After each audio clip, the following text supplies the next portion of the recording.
Salut, c'est Marcus, bienvenue dans Level 1, l'émission qui vous montre le premier niveau d'un jeu vidéo. C'est moi qui vais jouer, j'ai la manette à la main, c'est dans les conditions du direct. Pendant 20-30 minutes, je vais vous montrer le premier niveau d'un jeu. Et aujourd'hui, je vous ai dégoté un jeu qui déchire, Lost Planet 3. Non, je déconne, on n'est pas dans Level 1, c'est fini Level 1 depuis bien longtemps, les petits amis, pour ceux qui ont connu cette grande époque. Non, on est dans chez Marcus, bien sûr, mais j'ai fait cette petite blague parce qu'aujourd'hui, on va jouer à Lost Planet et je vais vous faire voir le tout premier niveau. Pourquoi? Parce que cette saleté de jeu m'écrase mes sauvegardes au fur et à mesure. Donc je pouvais pas vous faire voir un niveau auquel j'avais déjà joué. Donc soit je reprenais tout depuis le début, et vous allez voir que le début est très intéressant, soit je reprenais un endroit auquel j'avais jamais joué. C'est quand même un petit peu risqué pour un chez Marcus. Donc je vais lancer une nouvelle campagne, pas une nouvelle campagne, j'ai une femme qui me convient parfaitement. Et écoutez, ça commence par une explosion. Et ça, c'est plutôt possible. Donc noir total à l'écran, on ne voit rien, juste une explosion, et la cinématique commence. Grand-père? Grand-père!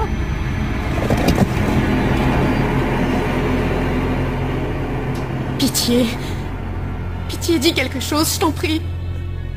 Diana. Quoi? Qu'y a-t-il? Tu es sur ma main. Ah, j'adore cette blague, ça commence, c'est super émouvant et tout, et boum, attends, il m'écrase un peu la main. Voilà, bah c'est tout, ça révèle ce jeu, dès que cette première seconde, on a tout compris. Ça va être du grand spectacle, ça va être comme d'habitude de l'action, en veux-tu, en voilà, de la bonne grosse série B, mais avec en même temps un peu d'émotion, c'est très très bizarre. Au début, je me suis dit, non mais ils se prennent pas au sérieux, c'est pas possible. Et finalement, apparemment, si, ils se prennent au sérieux la plupart du temps. Mais, je sais pas comment vous expliquer, on se prend au jeu avec eux finalement, plus on rentre dans le jeu, plus on l'apprécie. J'ai trouvé qu'il était vraiment très très réussi au final. Bon, je vais essayer de passer cette séquence cinématique, si la touch start veut bien fonctionner, voilà, parce que quand même, étant donné que c'est le tout début, il va pas se passer grand chose tout de suite, donc il faut qu'on avance et qu'on aille directement à l'essentiel. Mais en tout cas, ça va nous permettre, ce premier niveau, de faire un petit tour d'horizon. Donc regardez, je m'écrase sur une planète inconnue en compagnie d'Arnaud Montebourg, que vous allez voir tout de suite. Alors ça c'est le héros, ça c'est moi, il a une tête de rongeur assez bizarre, même pas le dire. Mais c'est pas pire que le sosie d'Arnaud Montebourg que vous allez voir tout de suite. Ça dépend de l'impact de la tempête sur notre trajectoire. En revanche, la balise indiquant notre position à l'escouade de sauvetage a été arrachée pendant le crash. Sans elle, nos chances de survie sont plutôt minces. Bon, ils ont sous-titré, il faudra que j'enlève les sous-titres dans les options, comme j'ai relancé une nouvelle partie évidemment, j'ai pas eu le temps de le faire, c'est pas grave, on verra ça un petit peu plus tard. On peut évidemment se passer des sous-titres puisque tout est doublé en français. Et plutôt bien doublé, à mon avis, même si là c'était pas le meilleur exemple puisque ce personnage a une voix un peu bizarre. Ils ont tous des voix bizarres, mais il faut dire qu'on est sur une station internationale, donc il y a des gens qui parlent italien, d'autres ont un accent allemand, il y en a un que vous allez voir tout de suite qui a un accent canadien qui me fait beaucoup rire. Voilà, donc c'est normal que ces gens aient des voix assez différentes, ils ont trouvé des voix qui collaient bien. Il y a de la bonne vanne, il y a plein de trucs assez sympas, vraiment, je trouve ce jeu très très réussi. Prions pour que ce ne soit pas la balise. Ah, tu balises, hein. Moi aussi je peux faire de la blague pourrie, si je veux. Donc c'est non pas la suite de Lost Planet 1 et 2, mais la préquelle, ça se passe avant. Oh, il est tombé dans un trou. Le gars qui a pas de bol quand même. On va mettre un peu de lumière. Oui, ce serait bien parce que là je ne voyais plus rien du tout. En même temps, ça fait flipper. Là, il y a des bêtes là. J'ai vu une bête sur le côté. En plus, il y a les ombres, on sait pas. Admirer les effets de glace, c'est quand même très réussi. C'est incroyable ce qu'on arrive à faire aujourd'hui avec une PlayStation 3. C'est encore mieux avec sans doute une PlayStation 4, mais on est déjà pas mal. Ah, voilà une vilaine bestiole à dégommer. Ouais, dans la petite boutique des horreurs, c'est une sorte de plante carnivore qui ne demande qu'à me manger. Ça tombe bien, moi je ne demande qu'à l'exploser. Voilà.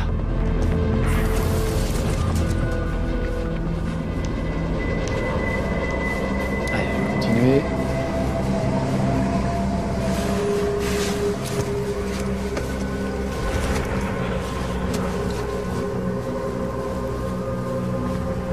Vous voyez, c'est mystérieux. Ça rappelle beaucoup Alien. Ça m'a vraiment beaucoup fait penser à Alien. Oh, encore un trou, le gars qui a pas de bol. Vraiment, c'est pas possible. Et puis il est pas tombé dans un endroit très accueillant. Pas de bol. Ah oui, alors tout de suite, comme j'ai relancé une partie, évidemment, mes réglages ont été perdus. C'est-à-dire que j'avais ralenti un peu la visée parce que je me trouve beaucoup trop nerveux, vous voyez. On se retrouve trop vite à... Enfin, je veux dire, le curseur se déplace beaucoup trop vite et du coup, moi, j'ai un mal fou à viser. Je suis un garçon lent, donc il va falloir que je fasse des petits réglages. Peut-être pas d'abord m'occuper de ces saletés de plantes carnivores et après, on verra si on peut faire des réglages. Voilà. Saleté de bestiole. Allez, je continue. Vous voyez, c'est quand même beau, hein, toute cette neige et tout. Alors, on revient à la base de Lost Planet, une planète complètement hostile. On est en fait les premiers colons sur cette planète. Pour le moment, personne n'y a mis les pieds. Et c'est notre premier jour de boulot. Je suis obligé d'y aller à la main. Bon, je vais vraiment faire mon petit réglage. Excusez-moi, je reviens dans 2 minutes. On va faire un fast-forward parce que c'est chiant. Mais je vais aller régler ma manette tout de suite dans le jeu. A tout de suite. Excusez-moi les petits amis, hein. C'est ma petite cuisine interne, ça ne vous regarde pas. Voilà, c'est juste, c'est pas un cheat mode, hein, c'est juste que tout simplement je n'arrive pas à viser moi quand le curseur bouge trop vite, donc j'ai juste ralenti les axes X et Y, et voilà qui est fait. Regardez ça, on sera aussi dans Starship Troopers, ça me fait beaucoup penser à Starship Troopers. Quand même pas mal de second degré hein, dans ce jeu. Je peux encore en dégommer quelques-uns, regardez, ça vient de partout. Heureusement, je suis à couvert.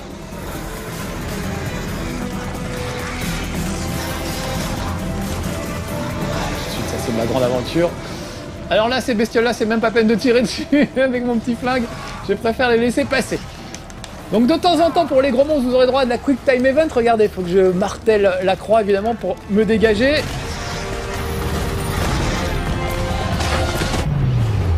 Et heureusement, quelqu'un vient à ma rescousse. Tant mieux. Alors des fois, là, c'est des petits monstres, mais vous allez vraiment affronter des monstres gigantesques. Regardez, première apparition du mecha. Pas de panique, Candice. La cavalerie est arrivée. C'est lui le Canadien. C'est mon camarade canadien. Un sort de revanche. Maudit tabarnak, t'embête pas avec tout ça. Retourne dans la navette. Et te fais pas marcher dessus. Maudit tabernacle. Voilà, donc j'arrive à un temps de chargement parce que c'est le gros défaut de ce jeu. Des temps de chargement mais épouvantables. Super chiant pendant super longtemps. Merci. Alors revoilà Arnaud Montebourg, qui ne veut pas qu'on l'appelle Kim. Je l'appelle Arnaud alors. Le Canadien sympathique là, c'est la roche. Bon, t'arrêtes pas un fusil de longue portée des fois? Pas sur moi, non. Mais quelque part dans le vaisseau, j'ai un 3006, une sorte d'héritage familial. Je ne sais pas où je l'ai rangé d'ailleurs. Sinon, j'ai mon flingue. Bon, ça ira. Attends une seconde. Je m'en vais retrouver la sécurité relative de l'intérieur. Bon, et bien, bonne chance. Bonne chance à toi, Arnaud. Faire du redressement productif à l'intérieur de la base, cette espèce de gros lâche, alors que nous, on va scoltiner les extraterrestres à l'extérieur. Donc vraiment, ça rappelle Alien, on vous envoie sur des missions, chaque fois que vous partez avec votre mecha, qui est assez lourd, qui avance pas très vite, jusqu'à une zone d'intervention, où vous devez réparer des trucs, c'est pas très intéressant, et vous faites toujours attaquer par des bestioles en cours de route, évidemment. Donc ce qui est assez marrant, c'est qu'on a vraiment l'impression d'aller travailler, en fait, à chaque fois, on a l'impression d'aller au boulot, c'est un peu laborieux, puis il se passe des trucs en chemin qui font que ça devient plus sympa. Mais il y a vraiment une espèce de pesanteur, de trucs qui rappellent vraiment le premier Alien. Vraiment, c'est des travailleurs dans l'espace, des mecs pas très bien payés, c'est pas les aventuriers, quoi, c'est des types qui font leur boulot et qui s'ennuient un petit peu. On retrouve un peu ça dans Lost Planet. Heureusement, l'ennui est vite brisé par les créatures qui se baladent. Regardez, en voilà quelques-unes. Je vous en prie, allez-y, tuez-les. D'accord, je vais C'est ça m'en ce qu'il occuper. appelait des créatures indigènes non belliqueuses, le recruteur? Ah, mon pote, tu vas devoir prendre ce que raconte Nevec avec des pincettes. Et même des pincettes, monseigneur. Ah, je vous disais qu'il y avait de la vanne, hein, attention. Dis ce que tu veux, mais elle posait les bonnes questions. Bah oui. C'est vraiment écrit comme un film de série B, on a l'impression d'être dans un bon vieux film des années 80. Je trouve ça vraiment très très réussi à ce niveau-là, et du coup comme moi j'étais congelé dans les années 80, une planète congelée qui ressemble à un film des années 80, ça me va parfaitement. Et au début j'ai vraiment pris au second degré comme des films comme Starship Troopers par exemple, qui sont vraiment assez drôles au second degré, et qui sont faits au second degré finalement. Et là je trouve qu'ils se prennent au premier degré, et on se laisse vite entraîner aussi avec eux dans le premier degré, on finit par y croire. Parce que ces personnages, vous voyez, ont des petites répliques assez humaines. Même le porno finissait par devenir chiant à la fin, tellement il s'ennuie. Lui est en contact avec sa petite femme, ils s'envoient des messages vidéo l'un et l'autre, que vous verrez peut-être tout à l'heure. Donc tout ça, ça les rend vachement humains. Et puis mine de rien, on s'y attache à ces personnages. Et du coup, ça fonctionne. Évidemment, il reste de l'action pure et dure. Mais il y a aussi un peu d'émotion. Et je trouve ça plutôt réussi. Alors regardez, là j'ai droit à mon radar parce que je ne suis pas loin. Ouh là là. Parce que je ne suis pas loin du mecha qui sert de radar. En fait, dès que je vais m'éloigner du mecha, ça va être beaucoup plus difficile. Je n'aurai plus de radar à ma disposition. Bon là je fais un peu n'importe quoi, il faut que je me ressaisisse. Alors je peux y aller au corps à corps, hein, j'ai le droit. Regardez, bim, un petit coup, ça marche pas. Je ne sais pas pourquoi. Ah, j'ai pas encore mon couteau, voilà pourquoi. Mais oui c'est vrai, je démarre l'aventure, excusez-moi. Et oui, j'ai un peu oublié le début de l'aventure du coup. Donc moi j'ai avancé un peu, j'ai trouvé ça très sympa, même si les missions sont un peu répétitives, il y a vraiment des trucs laborieux. Mais on peut se dire que ça fait partie du jeu. Je trouve que voilà, ce gars s'ennuie dans sa petite station spatiale avec ses quelques potes. Donc du coup on ressent l'ennui et finalement c'est peut-être pas si mal que ça. Ouais, je vois ce qui cloche. Donne-moi une minute. Alors le sang des extraterrestres est en fait un carburant qu'on est venu extraire sur cette planète, donc il faut pas oublier de le ramasser dès qu'on peut. Je sais ce que je fais. Allez, première réparation, ça commence. Tant qu'il y a des bêtes, mais apparemment elles ne sont pas là, donc j'en profite, on va faire les réparations. Et les réparations c'est toujours un petit peu du quick time event ou des trucs dans ce genre là, donc avec les deux manivelles je vais chercher voilà, le meilleur endroit pour réparer. Voilà, il faut que les deux trucs soient en blanc. Ça accélère la réparation. Attention, tu as de la compagnie.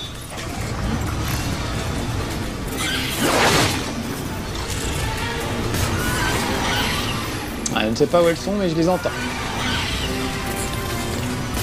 Ah, ça arrive un peu partout. Vous voyez? Ah oui, j'ai retrouvé mon radar. Je n'avais plus mon radar quand j'étais au loin tout à l'heure. Alors pour le moment j'ai pas de grenade, j'ai que mon petit flingue, c'est le début de l'aventure, mais évidemment après vous récupérez un fusil d'assaut, un fusil à pompe, un grappin bien sûr, ça permet de se déplacer en hauteur. Et contrairement par contre aux autres Lost Planet, vous pouvez pas vous déplacer où vous voulez, le grappin est très limité en fin de compte, il ne peut s'accrocher qu'aux endroits qui sont prévus à cet effet. Même si c'est dans la montagne, même si c'est dans la glace, voilà, vous ne pouvez utiliser les grappins que là où on vous le dit, pas avant ni après. Voilà, je suis pas bien, je sais pas si je vais réussir ce premier niveau, dites donc les amis. Parce qu'évidemment, c'était toujours plus facile quand je jouais tout seul. Voilà.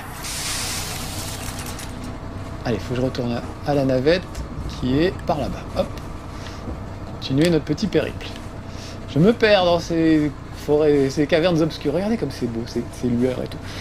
Techniquement, je trouve assez réussi. Il y a des petits bugs de temps en temps, mais en tout cas, graphiquement, je trouve qu'on se marre bien. Bravo, accroche-toi maintenant. On y croit, cette planète pourrie, on n'a pas envie d'y aller. Il fait un temps pourri en permanence. Non, je ferai pas de vanne sur la Bretagne. C'est pas mon genre. En tout cas, voilà, c'est un climat assez hostile. Moi, la flore et la faune sont sacrément hostiles aussi. Surtout, ils ont des sales têtes, évidemment, les extraterrestres. Ils ont tous des têtes de furoncles, de trucs absolument horribles. Donc on n'a aucun scrupule à les dégommer. Pas ça cela mis sur cette base. Diaz nous manque à tous. Voilà mon chef. J'ai essayé de te prévenir, Nevek ne considérera pas ça comme une excuse s'ils n'obtiennent pas de résultat. Ça n'a rien à voir avec Jeunette et tu le sais ça. Tant que tu me mets ça sur le dos encore. Ah, je n'ai rien dit de tel. Inutile de le dire, c'était assez clair. Ça n'existe pas ce qu'ils recherchent. Je concentre mes efforts sur les données scientifiques. Tu faisais pareil jadis. C'est toujours le cas, Bonnie, mais je n'ai plus un mot à dire. Nevek paie la facture de cette opération, et ils insistent. Et c'est tout. Alors tu dis plus un mot. Je dis... Tu sais, c'est grâce à moi si t'as encore du boulot ici. Oh oui, un boulot à obéir à ce... type. Ah, Dr Kovac. Content de vous savoir encore en vie. Oui, cette matinée fait des plus mouvementées. Phil Braddock, je présume. Docteur Roman, ravi de vous revoir. Alors bon, c'est vrai qu'il ressemble franchement à Arnaud Montebourg, maintenant on est d'accord, mais il y a quand même... Mon chef s'appelle Braddock. Ok. Moi, je le vois comme une référence à Chuck Norris dans Portée disparue. Enfin, il s'appelle Braddock. C'est lui qui fait des répliques comme « Faites attention, vous mettez les pieds Braddock. Je mets les pieds où je veux, et c'est souvent dans la gueule. » Voilà, c'est ce genre de réplique. On peut avoir ce genre de réplique, évidemment, dans Lost Planet. On n'est pas à l'abri, ça peut totalement arriver. Bon allez, je passe la cinématique, si ma touche Start veut bien marcher, je la sens un petit peu mollassonne. Et on va tout de suite faire un petit tour de la base, histoire de vous faire visiter. Vous avez vu à quel point les Acrides aiment le contact. Mais avant cela, descendez à l'atelier et demandez à Gale, le chef technicien, où en est votre méca. Donc voilà ma mission. La base en fait sert de point d'entrée pour toutes les missions. Vous pourrez choisir de les faire un peu dans l'ordre que vous voulez. Il y a aussi des missions, comment dire, il y a toujours le jeu en mode multijoueur qui est assez rigolo. Notamment un mode de jeu très sympa où vous allez vous battre contre des arachnides et ensuite contre des adversaires humains. C'est assez drôle. Chaque groupe d'adversaires humains part d'un côté de la map et tout le monde se retrouve au milieu pour se fêter. Alors évidemment, il y a des journaux audio qui racontent des trucs rigolos. Écoutez celui-là. Conseil de survie Nevec numéro 4. Gardez vos chaussettes sèches lorsque vous travaillez dans des conditions de froid extrême. L'hypothermie est votre pire ennemi. La rétention de chaleur et le contrôle de l'humidité sont des clés de survie. Évitez à tout prix de vous immerger et gardez une paire de chaussettes de rechange dans votre kit de secours. Restez au sec, restez impec. J'adore ce slogan. Alors lui, à chaque fois que je passe, il me lance des vannes, genre « Ah, tu fais ton jogging et tout ça. » Restez au sec, restez impec. J'aime bien. Donc ce petit côté, comment dire, ce petit... Alors là, vous voyez, avec l'ascenseur, je peux choisir d'aller où je veux. On va aller au sous-sol, puisque c'est ce qu'on m'a demandé d'aller faire. Je sais plus ce que je vous disais. Je ne sais plus. C'est difficile de s'y remettre en fait. Donc on descend au sous-sol pour récupérer un couteau et pour aller voir le chef des mechas qui m'a bricolé mon truc. Oui, ça rappelle un peu Pacific Rim aussi pour ceux qui l'avaient vu, sauf que Pacific Rim ça se prenait tellement au sérieux que c'était pas drôle à la fin, on aurait aimé un petit peu de second degré dans le truc. En tout cas, c'est assez génial de pouvoir se battre avec des mechas. Toutes les bagarres sont super, on se bat contre une espèce de crabe géant, donc on a l'impression de les décortiquer avec des pinces, comme si vraiment on essayait d'ouvrir un crabe pour le dîner. C'est assez drôle comme façon de se battre. Alors le mécanicien, c'est lui qui a mon petit équipement. Donc il y a des personnages un peu attachants dans toute cette base, avec lesquels vous allez avoir des dialogues. Eh ben quoi, y a personne? Oh, salut. Puis c'est Gale, on m'a chargé d'aller voir Gale, et je crois que c'est un nom de fille, Gale. Et je suis pas le seul, vous allez voir. C'est toi la nouvelle jeunette? Ouais, c'est ça. Appelle-moi Jim. Jim! Formidable! Bienvenue sur EDN 3, Jim. Le E, ça veut dire extrême. Pour le reste, j'y bosse encore. C'est bien, mon gars. Et maintenant, tu pourrais me dire où est rendu ton boss? Oh, Monsieur Braddock? Je croyais que tu l'avais déjà vu, mais... que? Non, le chef technicien du hangar, une gonzesse qui s'appelle Gale. Ouais. C'est moi en fait. Et oui, je sais, on me le dit tout le temps, j'ai un nom de fille, il est où ton maquillage et blablabla. Mais mec, je sais à quoi tu penses. T'as pas à t'inquiéter. J'ai presque pas besoin de maquillage pour ce travail-là. Je blague et t'as pas envie de rigoler? Bon, ok, pas de problème. Il fait des blagues qui tombent toujours un petit peu à plat, ce petit bonhomme. Mais il est attachant quand même. Allez, je passe le truc, il nous a bricolé notre méca, on n'a plus qu'à les récupérer. Mais avant ça, il faut qu'on aille chercher des flingues. Donc, où est l'armurerie? Voilà, bah j'y vais. Les petits messages sont assez drôles aussi, en général. Voilà, allons parler à l'intendant. Il paraît que tout le hangar s'excite à mort pour des petits nouveaux. Je suis l'intendant. Mon nom est Boas. On est un peu entre mecs, hein, quand même, faut reconnaître. Si tu gagnes tes sous honnêtement, viens les dépenser ici. Ok, l'ami. Prends ton temps et regarde mon chouette mat. Pas tellement de moyens au début. Donc je vais m'acheter un couteau de chasse, donc vous voyez, il y a quand même de quoi faire. Prendre un fusil à pompe. T'en auras jamais besoin. Celui-là est trop cher, allez!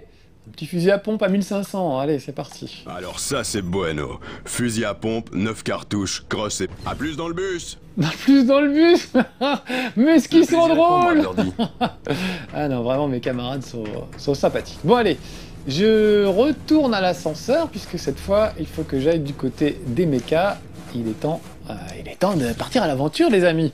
C'est le problème du premier niveau, c'est qu'évidemment, il se passe pas grand-chose, mais il se passe quand même suffisamment de choses, je pense, pour donner une bonne idée du jeu. Et puis surtout, ça m'a permis de pas écraser mes sauvegardes, hein. Je suis désolé, je vous aime bien, mais je voulais pas écraser mes sauvegardes. Voilà, ça c'est un problème pour nous autres testeurs. Quand il y a une seule sauvegarde et qu'elle s'écrase au fur et à mesure du jeu, comment faire pour vous montrer des choses qu'on a déjà vues?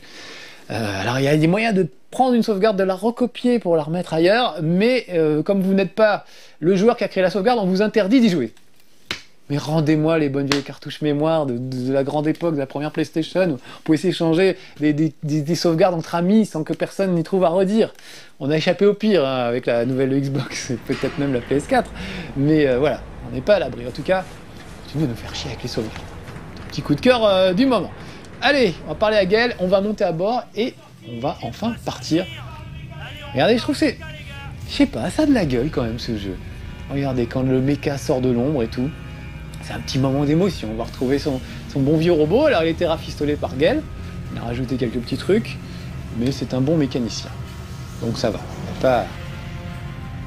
Il n'y a pas à lui en vouloir. Regardez, et puis la musique aussi. Comme dans un film, le bon film de série.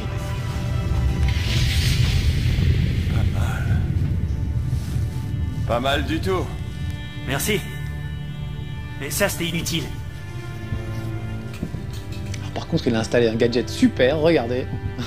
La corde. T'es prêt à essayer ça? Des rétracteurs hyper tendus et imperméabilisés. J'appelle ça le Cockpit Express. T'en as à l'avant et à l'arrière. Accroche-toi, donne un coup sur la corde et zoom! Zoom, ça veut dire se jeter contre un truc en métal en partant de 10 mètres plus bas et en espérant ne pas mourir?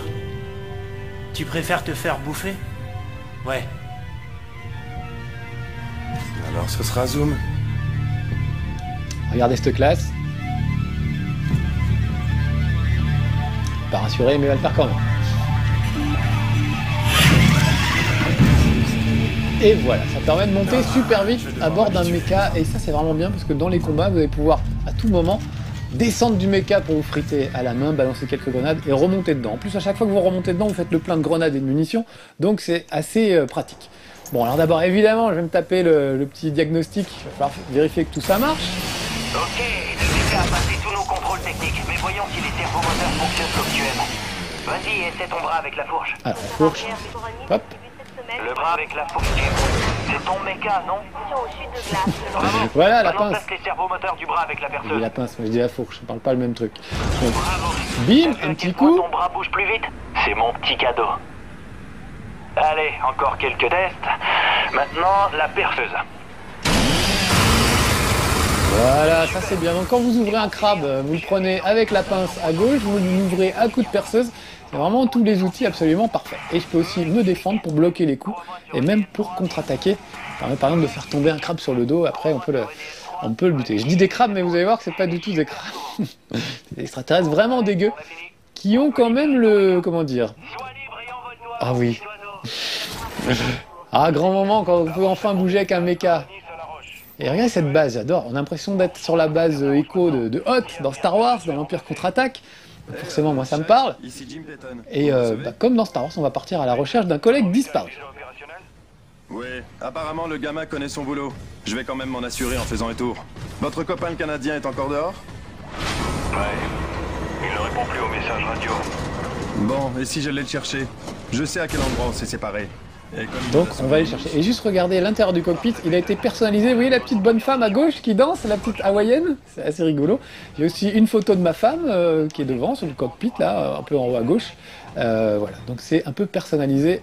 Et j'aurai même tout à l'heure droit à l'autoradio avec lequel je pourrais écouter des musiques. Bon, seul vraiment défaut, c'est temps de chargement. Il y en a quand même beaucoup et vraiment dès qu'on sort d'une zone, on a droit à un temps de chargement, c'est un petit peu pénible. Comme on a beaucoup de choses à voir aujourd'hui, j'aimerais vous en faire le maximum, je vous propose qu'on zappe les temps de chargement. Mais je vous aurais prévenu, ils sont longs et pénibles. Allez, zappons et gagnons quelques secondes. Ah, ça fait du bien hein, quand vous avez de la chance, on vous zappe les temps de chargement. Nous, on se les mange hein, avec Alex. On est là, on attend. Alors, allons-y. Regardez comme c'est beau. Franchement. Moi ça. Bah, arrête de répéter tout ce que je dis. Alors ça avance pas très vite un mecha, mais c'est costaud. Et quand vous avez affaire à des sales bestioles, c'est toujours efficace. Eh bien, j'ai décidé C'est ma petite femme. pas du tout bizarre d'avoir une conversation à sens unique avec toi. Pas bizarre du tout. Ouais. Oh, et j'ai songé que tu pourrais avoir besoin de musique pour ne pas perdre la boule et pour que tu penses à nous là-bas, alors... Il y a une playlist pour toi attachée à ce message. Espérons que la magie opérera et que tu puisses l'écouter lorsque ton mecha fonctionnera. Ok? Alors, y a rien d'autre. Dis-moi juste si t'es bien arrivé, ok? Tu me manques déjà. Donc voilà, donc maintenant j'ai droit à ma petite playlist dans pas longtemps, après un temps de chargement, qu'on vous zappe, parce qu'on est comme ça sur nos lives. On zappe. Alors j'ai pas encore droit à ma playlist en fait, parce que là faut que je travaille, mais sinon vous sachez que vous pouvez travailler avec des petits airs de country dans l'oreille et tout, c'est assez sympa. Puis regardez, la perceuse, quand même très efficace sur les stalagmites et les stalactites. Oh là, il reste pas grand chose du méca de ce pauvre Laroche, de cette année Laroche. Elle a cassé son char. Donc je crois qu'il va falloir que j'y aille à pied, puisque c'est un peu plus bas que ça se passe. Donc allez, je sors. Regardez, j'admire ma bestiole, hein, et je peux vraiment monter à tout moment. Ah, cette fois j'ai mis la main sur des grenades à fragmentation, pour pouvoir profiter un petit peu. Allô, allô, allô, allô, allô, Laroche, tu es là? Ils font des petites blagues, c'est drôle. En fait, j'ai commencé à m'attacher au personnage à cause de ces journaux, de ces petits messages qui s'échangent avec sa femme. Ça le rendait finalement assez humain. Et on avait envie de s'occuper de son sort à ce pauvre garçon.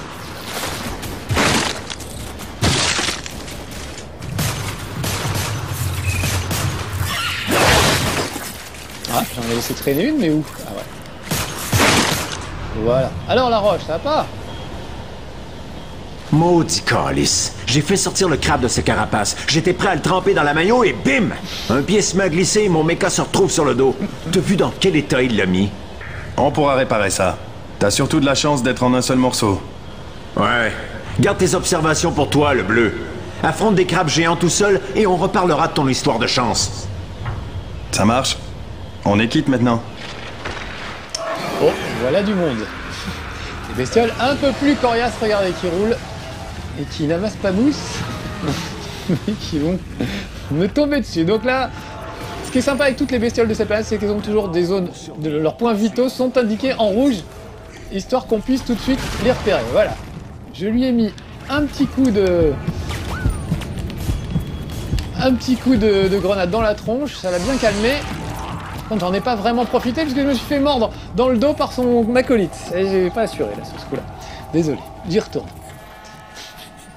Et je voulais changer d'arme aussi, parce que j'ai quand même acheté un fusil à pompe, que ce soit pas pour rien, là je suis resté avec mon petit flingue, c'est quand même assez ridicule.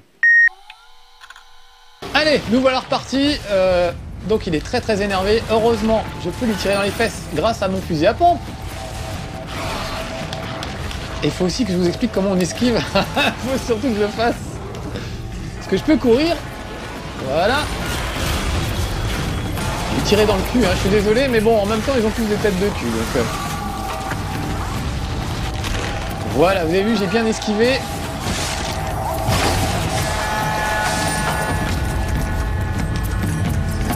Voilà, je recharge. Voilà un autre.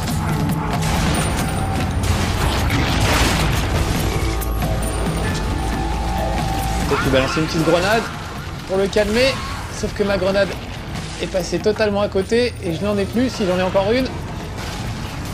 Allez, vite, vite, vite. Je fais le tour, je recharge pendant ce temps-là et on va lui tirer dans les fesses. Donc vraiment, ils sont tous très aimables, ces extraterrestres. Ils ont tous, comment dire, un point faible qui clignote en rouge pour être sûr qu'on ne les loupe pas. Et malgré ça, vous voyez que j'arrive quand même à le louper. Quand même pas très doué.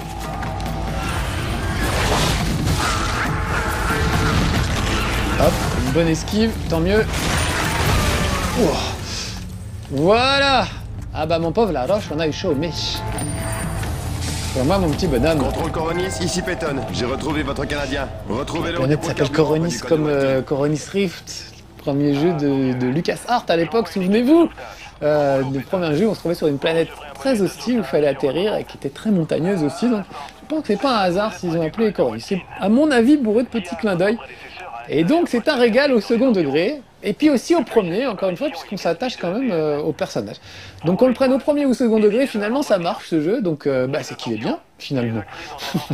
Et pourtant j'attendais rien de ce jeu, mais j'ai trouvé très agréable. Un peu comme Rage, il n'y a pas longtemps, que j'avais bien aimé. Voilà, l'univers à la Mad Max. En attendant d'avoir un vrai Mad Max, c'est toujours bien. D'avoir un vrai jeu avec des hommes qui ouvrent les coffres à coups de pompe dans le coffre, voilà. Voilà pour tergiverser. Allez, on va rentrer dans un nid c'est pas des arachnides, c'est des acrides. Ouais, c'est vrai que je peux sprinter, on va aller un petit peu plus vite. Ouais, vraiment. Alors, en attendant Titanfall, où on pourra avoir sur Xbox, sur la prochaine Xbox, des mechas à bord desquels on va pouvoir se battre, bah c'est pas mal de jouer à Lost Planet 3. Là, j'accède à la caverne de Diaz. Mais comment? Mais par un temps de chargement, bien sûr. Ah, nous voilà ressortis de notre temps de chargement. Très bien. Ah, là, on va s'enfoncer dans un nid, donc ça va devenir un peu plus costaud. J'ai intérêt à apprendre à viser. Je vous y attends, mais pratique parce qu'il permet de dégommer plusieurs adversaires à la fois. C'est un peu du gâchis de mettre mes balles sur un seul adversaire. Vous allez voir que c'est un peu dégueu, hein, un nid d'Acride. Hein. C'est pas l'endroit où on a envie de passer ses vacances. Hein.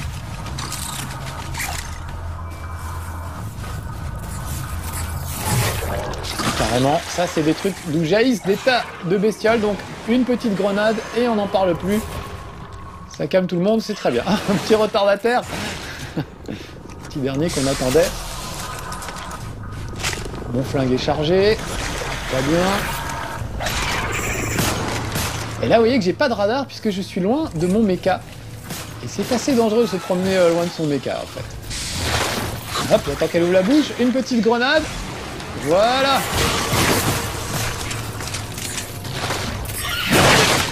Ah, encore derrière. Ça c'est bien de pouvoir se tourner un peu dans tous les sens. C'est assez pratique et ça donne des combats assez, comment dire, assez nerveux, assez rigolos. Et regardez, ces espèces d'œufs dégueulasses sont en fait des mines antipersonnelles. Ça va bien se passer. Ils ont des œufs qui fonctionnent comme des mines antipersonnelles. Ça veut dire que si on tire dans l'un, ça peut provoquer une réaction en chaîne et faire exploser tous les autres autour. Ce qui peut être pratique, hein. Il y a des moments où effectivement ça va être utile. Permettre de dégommer plein d'aliens d'un coup. Et puis il y a des fois où ça va être un peu plus dur.